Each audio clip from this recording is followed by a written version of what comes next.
Bom dia, você que me assiste, Deus abençoe a tua manhã no nome de Jesus e todo o teu dia. Preste atenção nessas palavras que eu quero ministrar para a tua vida, que Deus, o Senhor Deus, te abençoe. Vamos orar assim? Deus Santo, no nome de Jesus, alguém está assistindo este vídeo, e este alguém que está assistindo este vídeo, eu peço ao Senhor, no nome de Jesus, que lhe toque, que solucione os seus problemas e que tragam bênçãos dos céus a esta pessoa neste momento, no nome de Jesus. Assim eu oro por ela, que a palavra do Senhor entre no coração dela e a faça lembrar de que o Senhor a ama muito, no nome de Jesus. Amém. Que Deus te abençoe com essas palavras e te guarde neste dia. Vamos ler a palavra do Senhor Deus, mas eu quero deixar o título para você, um título muito forte. Diz Deus, disto eu tratarei pessoalmente. Diz Deus, disto eu tratarei pessoalmente. Glória a Deus por isso. Vamos ler a palavra de Deus que está em Êxodo, capítulo 12, o versículo 5 e depois o 12 ao 14. O versículo 5 diz assim: o cordeiro ou cabrito será sem defeito, um macho de 1 ano, o qual tomareis das ovelhas ou das cabras. O verso 12 diz: naquela noite passarei pela terra do Egito e ferirei todos os primogênitos na terra do Egito, desde os homens até os animais, e sobre todos os deuses do Egito executarei juízo. Eu sou o Senhor. O sangue vos será por sinal, mas nas casas em que estiverdes vendo sangue, passarei por cima de vós, e não haverá entre vós praga destruidora, quando eu ferir a terra do Egito. Este dia vos será por memorial, e celebrá-lo-eis por festa ao Senhor. Nas vossas gerações o celebrareis por estatuto perpétuo. Glória a Deus pela palavra dele lida, e eu glorifico a Deus pela sua vida e por você estar comigo neste momento. Vamos então meditar na palavra do Senhor. Eu gravei o vídeo anterior, né? À meia-noite sairei, e gravei um outro vídeo também com o título O Milagre do Trigo. Muita gente não levou isso a sério, porque pensa que é uma coisa muito normal falar um título, né? O Milagre do Trigo, mas Deus fala muito na sua palavra sobre esta porção, né? Que eu gravei com o título O Milagre do Trigo, e você deveria assistir, porque tudo isso faz parte do que vamos falar hoje. E não poderíamos seguir, né? Tem pessoas que leem a Bíblia e dizem: eu li a Bíblia toda, mas a vida dela continua a mesma por ler a Bíblia. A Bíblia é a palavra de Deus e você deve se prender aos detalhes desta palavra de Deus. E eu gosto de detalhes, então vamos meditar neste título que eu acabo de dizer. Diz Deus, disto eu tratarei pessoalmente. Você se lembra que em todas as pragas do Egito, né, Deus mandou que Moisés exercesse isto ou aquilo, fazendo isto ou aquilo desta forma, ou daquela forma, tocando este ou aquele objeto, tocando o pó da terra, né, tocando o rio Nilo, e por aí vai. Bom, eu gosto de estudar muito detalhes, e uma das coisas que eu percebi é que quando Deus separa este cordeiro, né, Deus manda separar, cada família separar um cordeiro que deveria ser perfeito, sem defeito, sem mácula, mas a observação é que este cordeiro deveria ter 1 ano. 1 ano de vida. E isso me chamou a atenção. E então eu fui buscar os comentaristas da Bíblia, né? Diversos comentaristas, tanto rabinos como americanos e ingleses, etc., para ver o que eles comentam deste assunto. E não achei nenhum que buscou minuciosamente falar disso, mas isso eu trago até você, porque isso cavou em mim uma curiosidade tremenda. E a Bíblia é um livro curioso. A Bíblia, quanto mais você estuda, mais lê, mais você quer se aprofundar nela. E nós estamos falando do Egito. Nós estamos falando de um dos países mais sábios do mundo, uma cultura muito interessante. E quando eu falei do milagre do trigo, você talvez passe por cima disso, mas deveria assistir o vídeo. Sabe por quê? Porque o trigo foi não uma criação, porque o trigo é criação de Deus, mas o trigo, quem o descobriu, né, a sua plantação, foram os egípcios. Na planície fértil do Egito, é que eles plantavam o trigo e colhia de tempo em tempo. E curiosamente eu estudei sobre o tempo em que as pragas existiram no Egito. E nenhum comentarista detalhou isso. Eles não têm data provável ou tempo provável, mas eu quis estudar sobre isso por causa deste cordeiro de um ano que Deus então requer que o seu povo o sacrifique e passe o sangue nos umbrais das portas, né? E coma a sua carne apressadamente com roupa preparada, calçados os pés com o bordão deles nas mãos, porque o livramento, Deus disse a Moisés que seria com mão forte. Esse livramento, para ser com mão forte, então, necessário seria que chamasse a atenção de todo o Egito, que marcasse o povo egípcio, o rei Faraó, mas também que marcasse o povo de Deus. A mão deveria ser muito forte para haver marca desta mão. Por isso o título da nossa mensagem é Diz Deus, disto eu tratarei pessoalmente. De todas as outras pragas, Deus deixou Moisés tratar. E eu disse antes que Deus derramava a praga e Deus dava o livramento depois da praga. Deus expulsava a praga, matou os sapos e rãs, expulsou os gafanhotos e etc. Então, o que acontece? Todas elas, e anterior à praga do primogênito, vem a praga das trevas, onde Deus cegou o Egito. E nesta praga é a única que Deus estabelece dia, 3 dias de treva.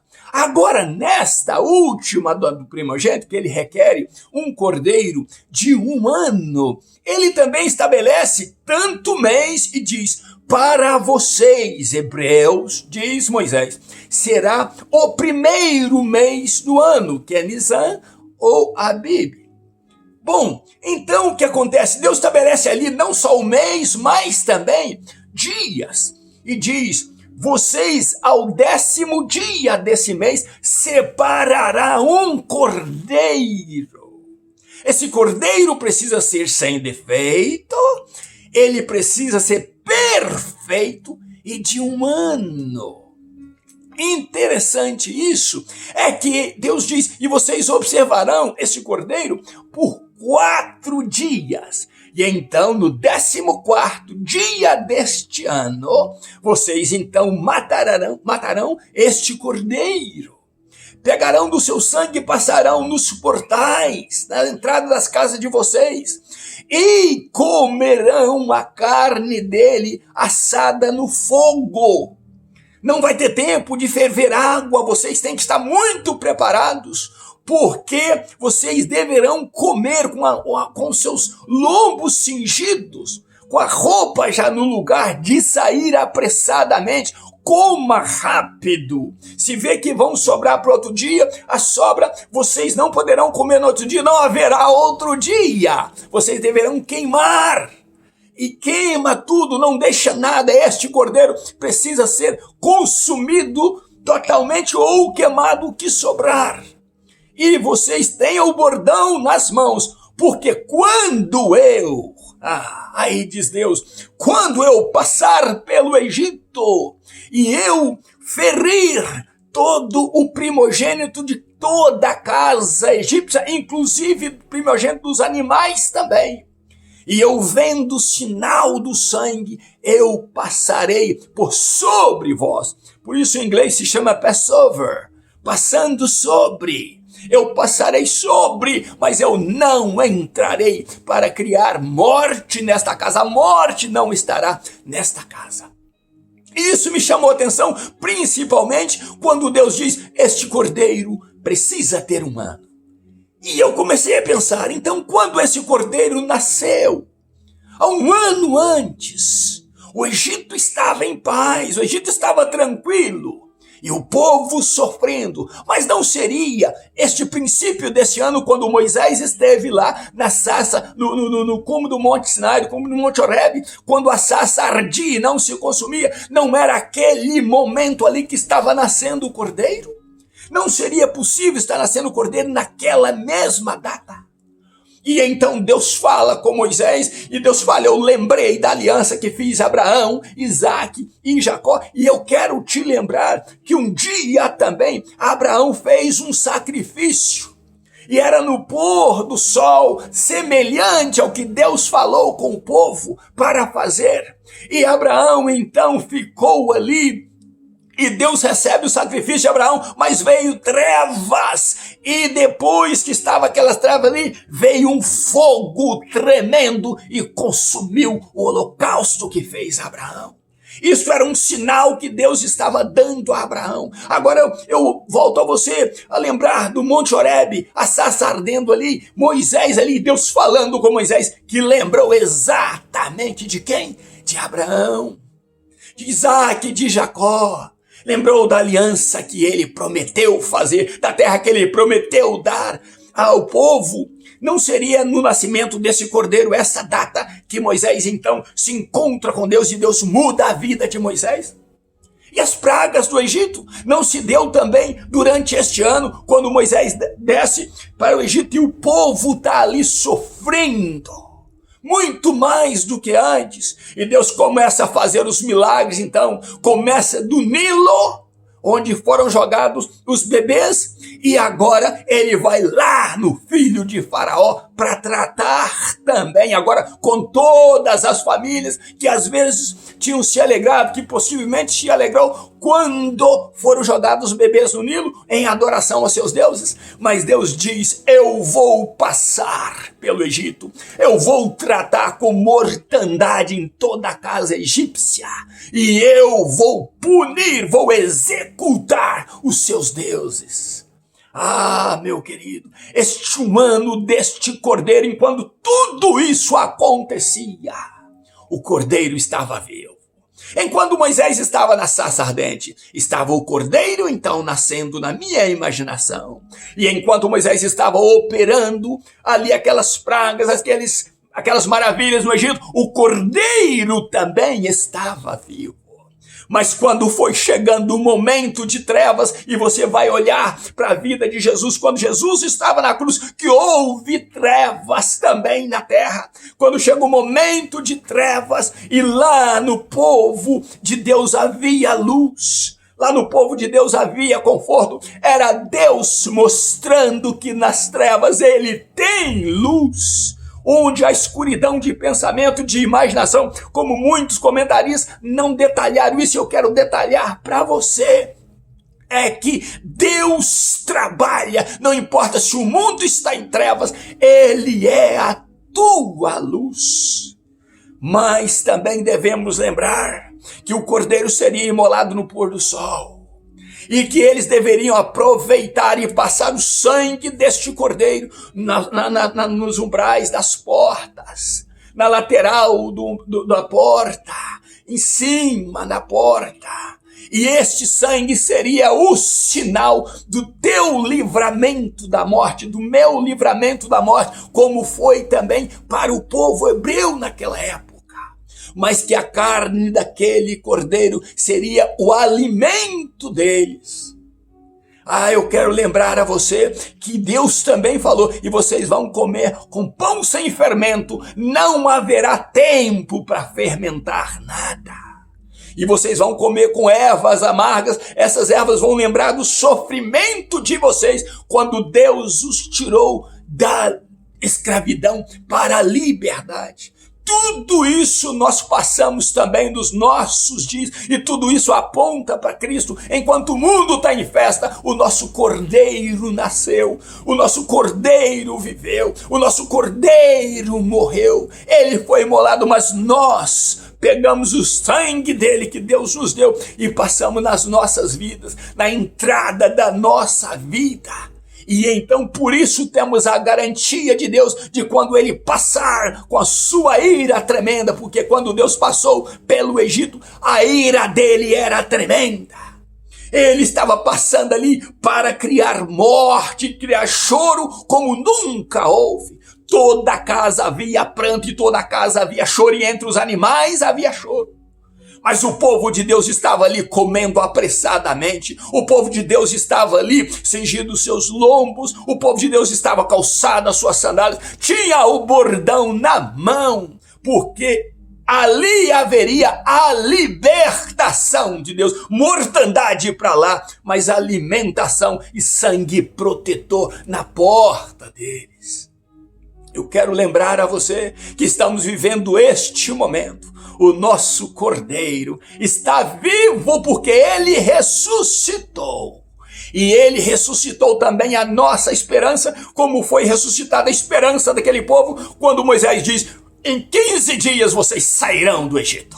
Em 15 dias Deus moverá vocês daqui, nos moverá daqui, nós e os nossos animais, tanto quanto Jacó desceu com os filhos e com os animais para o Egito. Agora nós sairemos todos com os filhos e com nossos animais e com riquezas do Egito, como saiu também o nosso pai Abraão. Deus nos tirará daqui, porque o Cordeiro que ele separou quando ele falou lá com Moisés, o Cordeiro de 1 ano que ele separou para este momento sendo imolado e o sangue passado, haverá libertação para todos nós. Meu querido e minha querida, preste atenção nesse detalhe, porque é impossível seguir adiante sem falar que Deus cuidou de você e que Deus lembra da aliança que ele tem com você, que você é a igreja do Senhor Jesus e que não importa se o mundo finge estar feliz, mas estando em trevas, nós teremos a luz de Cristo em nós. Ofereça a você e que eu ofereça a Deus o melhor que eu tenho nesta vida, o melhor que eu possa fazer nesta vida, porque Deus falou lá em Malaquias capítulo 1 que ele não aceita nenhuma oferenda com defeito, roubada ou impura. O que ele quer de nós é uma adoração e um louvor que agrade a ele, e ele é o nosso libertador. E da tua causa e da minha causa, diz Deus, disto eu tratarei pessoalmente. Deus trabalha por você, Deus ama você e Deus quer abençoar você. Creia no Senhor Jesus e diz: Senhor, eu te amo muito e eu quero andar com o Senhor e te oferecer o melhor que eu tenho para oferecer nesta vida, no nome de Jesus. Ainda nos meus pijamas buscando a Deus, um grande abraço meu, te peço perdão porque ontem eu estava com alergia e não pude gravar, mas hoje eu estou aqui deixando o vídeo para você desfrutar dele, no nome de Jesus. Até amanhã, se Deus quiser. Deus abençoe você e família, em nome de Jesus.